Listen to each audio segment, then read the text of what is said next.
Jaron Boots Ennis absolutely destroys Lima in one round in his debut at 154 pounds to launch himself into his new weight class.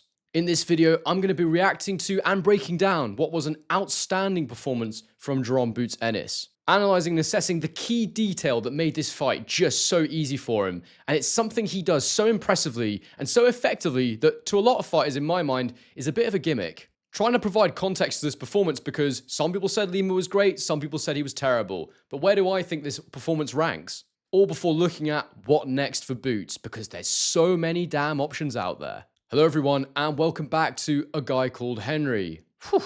Well, after the disappointment of Dave Allen, watching that was simply electric. It was an unbelievable display from Boots, who is definitely one of the best fighters in the world right now for me. And I was very excited to see him up at 154 pounds, because a lot of what's been holding him back to most people's minds has been the weight. That 147 pound limit, the rehydration clause he was dealing with for a lot of those fights, it was simply just stopping him from achieving what he could do in the boxing ring. And look, let's not get it twisted. A lot of people said Lima could be a difficult challenge for him, an interesting puzzle for him to solve. Coming into the fight, Lima had a record of 14 wins with 10 knockouts, and only one unanimous decision loss to Aaron McKenna, who's a very highly rated fighter from Ireland. And I didn't study Lima in the way that I study many of the fights that I look at and try and make a prediction for, and that's why I didn't actually make a prediction for this fight. But the one thing I did say to anybody that asked me was, I thought that he did well in that McKenna fight, but he did a really good job of closing the space and making sure that McKenna couldn't work at range. He kept it up nice and close.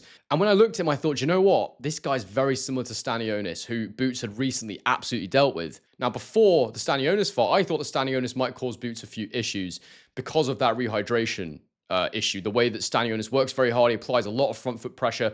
I thought he'd keep Boots very honest.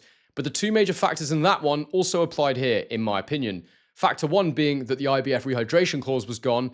They were down at 147, yes, so it's a hard weight for him to make, but without that extra rehydration clause, it was going to improve his performance greatly, and it had an even bigger impact than I realized it would. The second thing being that Stanionis is very, very straight up and down on the line. He doesn't get his head off the line very much. He's very, very hittable in the work that he does. And when I looked at Lima, yeah, I saw a good, come-forward boxer, but at the end of the day, a very similar style to Stanionis. And I think that as much as Boots looked fantastic here, he looked electric, I think the matchmaking was superb. I think this is exactly the right kind of matchmaking to do. When you're going into a new division, you want to make a statement. And even though it's good matchmaking, even though I do think Lima was probably all wrong for Boots in the way that he approaches things, it was still an electric, incisive, crucial, cutting performance from Boots Ennis. I mean, this is the way you launch yourself into the boxing mainstream. You get a first round knockout, you perform brilliantly, and then you go in there and you call out absolutely everybody. And we will talk about him calling out absolutely everybody before the end of this video. And look, it wasn't even a round long, so there's not loads to technically analyze and break down here, but there was one key detail of Boots' performance, and I said in my intro, it's a bit of a gimmick for some fighters, but for him it's not. And that is the way that he seamlessly switches stances. That's a good bit of sibilance there for you. But it is. He does it superbly, and he really did it well in this fight. And actually, it's what led to the knockdown in the first instance. There was two knockdowns, and then finally a third one where he was getting bludgeoned, and the referee stepped in and stopped the fight.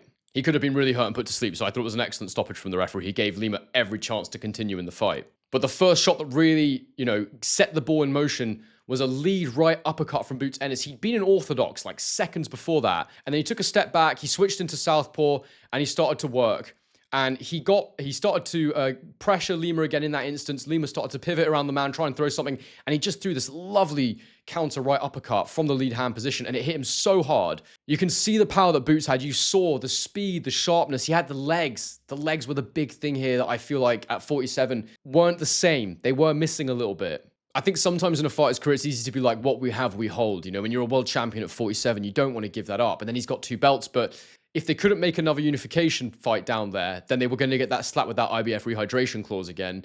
And therefore, it was the time to move. There was nothing else for him to do but go to 54 because he couldn't fight with that rehydration clause again at 47. No way. And look, the finish was spectacular. He did really good work, firing around the guard, finding those spaces, and then ultimately shooting straight backhands up the middle to hurt Lima, get him up against the ropes, and Lima couldn't do anything but take a knee, really. I mean, he was really, really hurt by Boots in there. The performance was absolutely electric. And what I really loved was the moment the fight was done, Boots Ennis was very, very gassed and excited. Actually, funnily enough, I was complaining before the fight started about how long it took them to get the fight going. The ring walks into the bloody national anthems and all that. It just took way too long. And that lasted significantly longer than the fight itself. So that was quite irritating. But the fight ends and instantly Boots Ennis called out absolutely everybody. This guy is not running from anyone.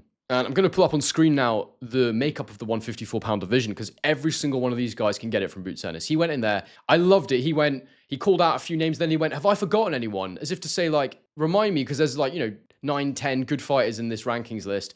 I want to fight every single one of these guys. Everybody at 154 pounds can get it. He wants to go undisputed. He wants to unify those belts. And I rate it so highly. But when you look at the division, the obvious fight everyone was talking about is Virgil Ortiz. Eddie was instantly like, let's go, let's make that Virgil Ortiz fight. He's got to get past Erickson Lubin first. I believe the world champions right now are, the full world champions, I should say, are Fundora, I think Murtazaliev, Zayas, and Baru. I think they're the 4 champions right now.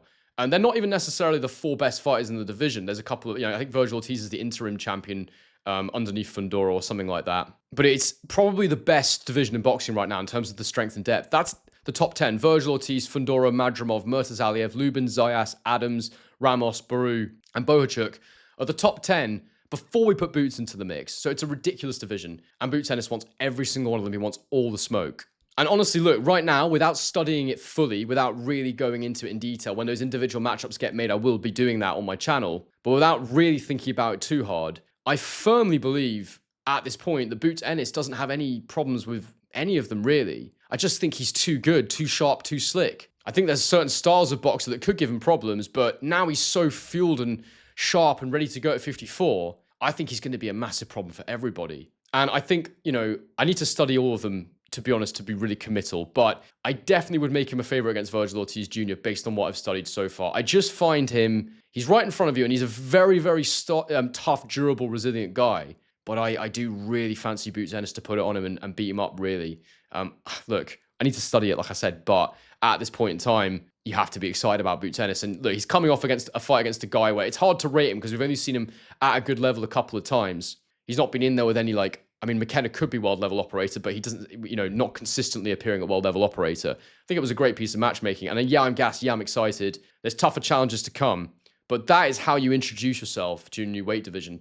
That is how you work off the back of Terence Crawford's success to try and get your name out there and be like, look through all these divisions, 54 to 68, who could potentially challenge this guy? Whether or not they end up fighting, you've got to put yourself in the position to be like, at the very least, I'm the next one. I'm the next one coming through, and get people calling your name, saying, are you ever going to fight Boots Ennis? What about Boots Ennis?